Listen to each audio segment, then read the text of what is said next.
Hello, hello. I am Meredith, and I am here with our message for Thursday, December 19th, 2024. We're tuning into the energy atmosphere to see what's on offer to us today. What are we engaging with? We are using the Pulp Tarot for our message today. Love these cards. They look like old movie posters. So what do we got? We have the sun in Sagittarius. The moon is in Leo. We have our retrogrades, of course. Let's check it out. First cards, set of two. 8 of Cups coming back to us again and paired with the 6 of Cups. Didn't this happen already? Didn't this happen in yesterday's reading? Didn't we start with like the Emperor, the 8 of Cups, and the 6 of Cups? I think, if I recall correctly, that's how it went. Anyway, perfect. So we're still in the journey.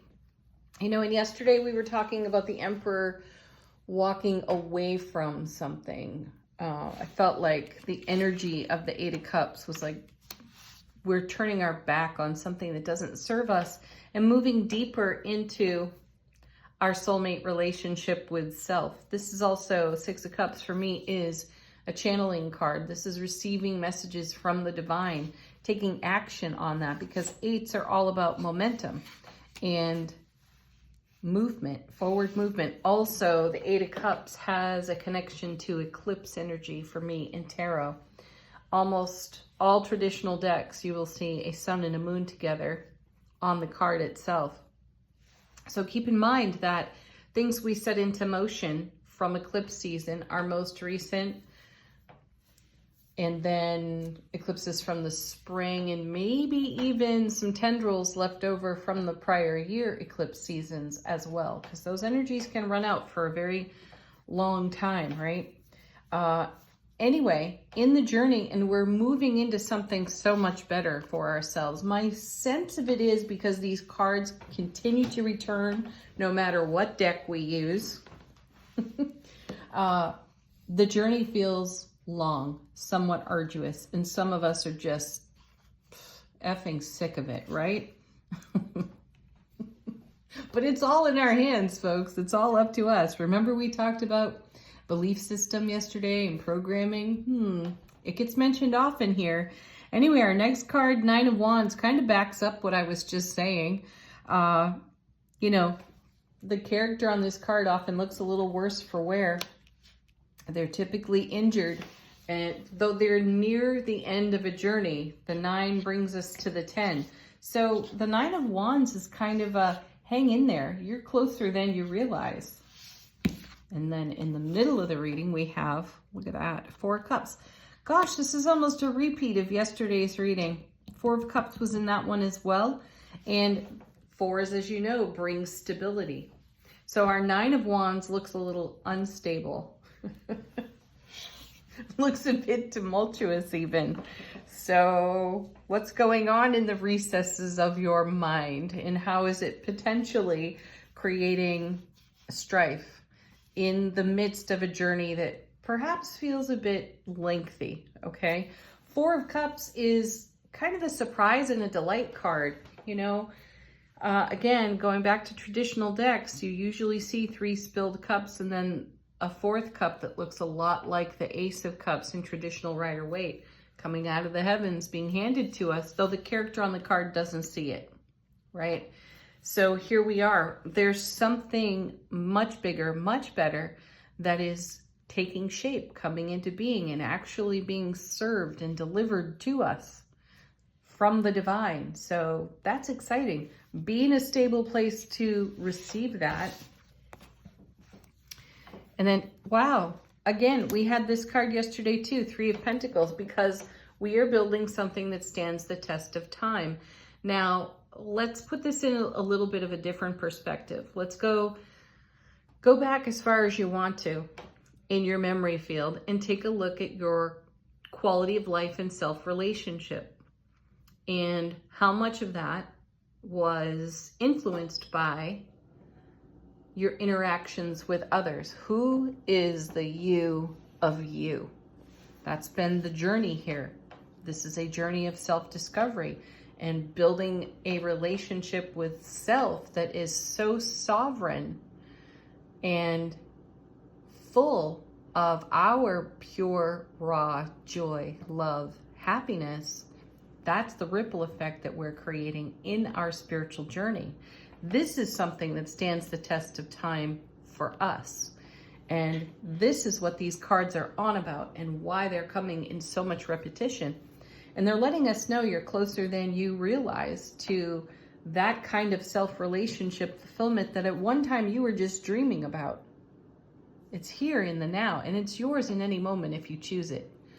Though, the Nine of Wands suggests that we've had some things to overcome from belief system programming on a global level, and then on a personal level, you know, within our families. There's a great training ground for behavior. I don't mean that cynically. I know there was a tone on that. I don't mean that in a cynical sort of way, though you may not necessarily be in harmony with some of the traditions and things that were passed to you. So change them, make it yours, make your life yours. You own it. What are you doing with it? And it looks like we're all doing a lot with it. So keep going, because you're building something that's really remarkable, exceptionally stable. And in the Suit of Wands, remember, we're talking about passion, fire, motivation, our wild side, also our ambition, and all of our know-how being channeled into something fabulous. So even though the 9 looks strife-ridden, sometimes that's what it looks like when we tangle with a belief system that our ego is so attached to. You all know it. I'm not really giving you fresh news there, though. The fresh news is it's all up to you to make this dream come true. It has nothing to do with anybody else. So allow yourself to go with the flow of the divine as it adds to an incredible foundation of what will stand the test of time for you in happiness, joy, and love. And then we have, look at this. What better card? There's the Empress, the mother of tarot. All 4 queens rolled into one. Love her posture here. Talk about being receptive to everything that's coming our way that we've been creating with the divine. So it's worth it. Don't throw in the towel now, right? You've invested a lot in creating a foundation for yourself that is just supercharged with pure, raw, divine, loving light. And all the happiness that can bring. So let's see what's on the bottom of the deck. What is the universe pointing out? How is it helping us out behind the scenes? Well, there we go. There's the 9 of Swords. The anxiety awake in the middle of the night card. And this is just the stuff that can have us looking like the 9 of Wands in the waking hours of the day, right?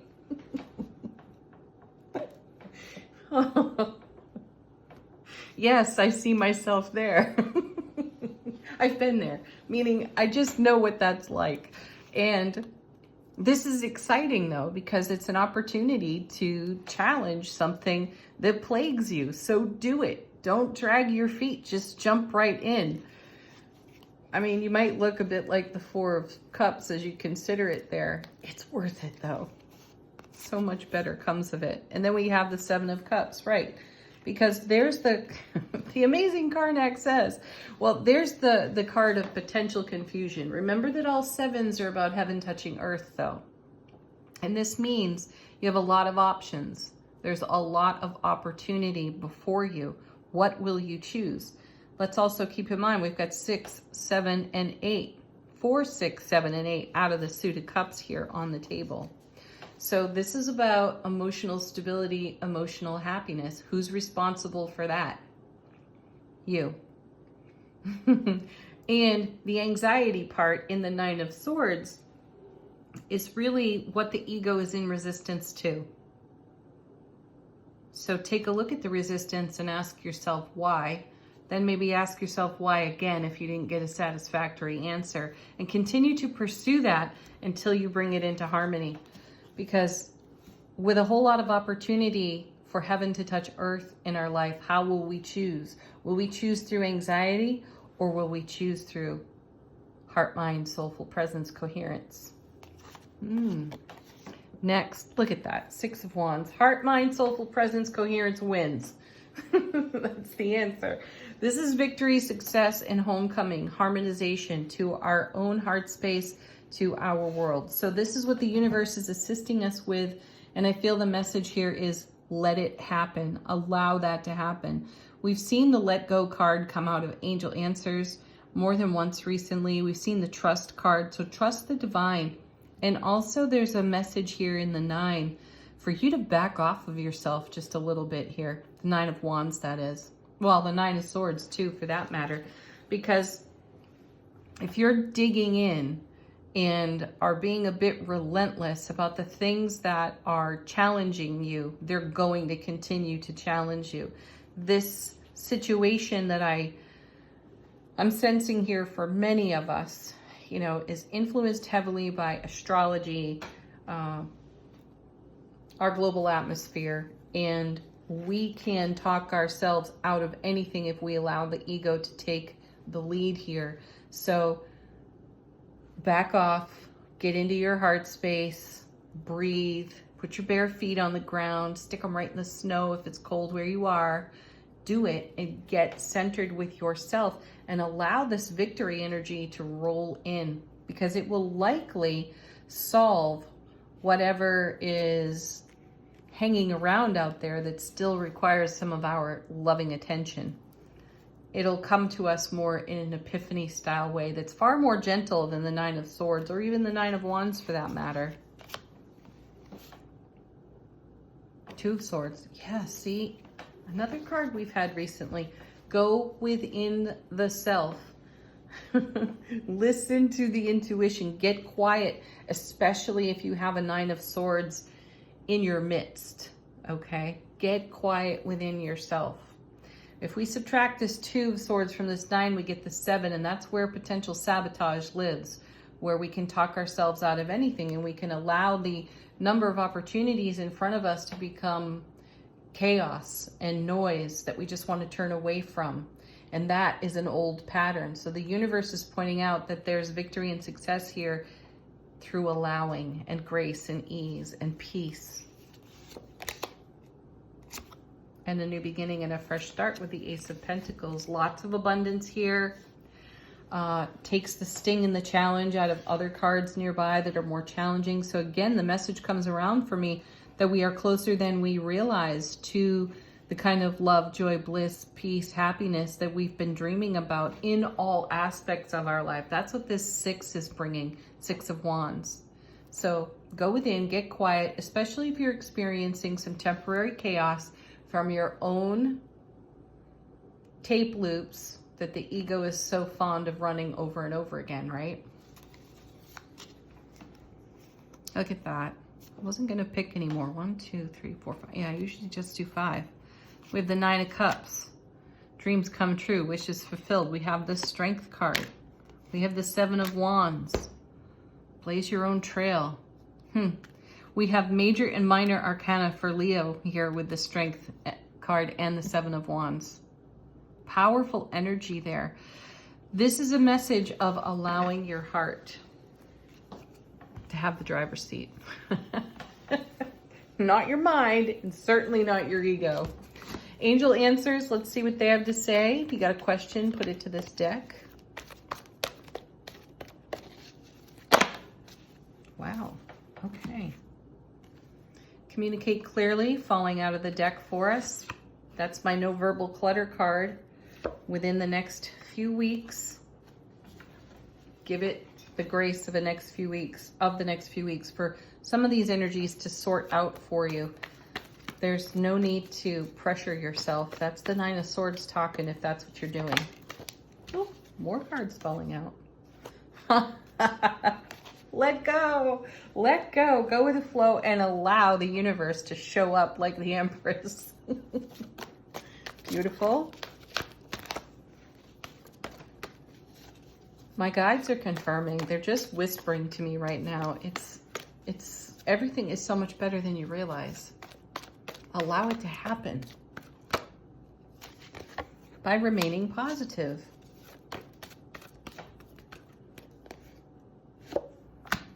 For your big happy changes. Sweet. Final word on our message today, angels and ancestors. How is our soulful presence informing our waking consciousness?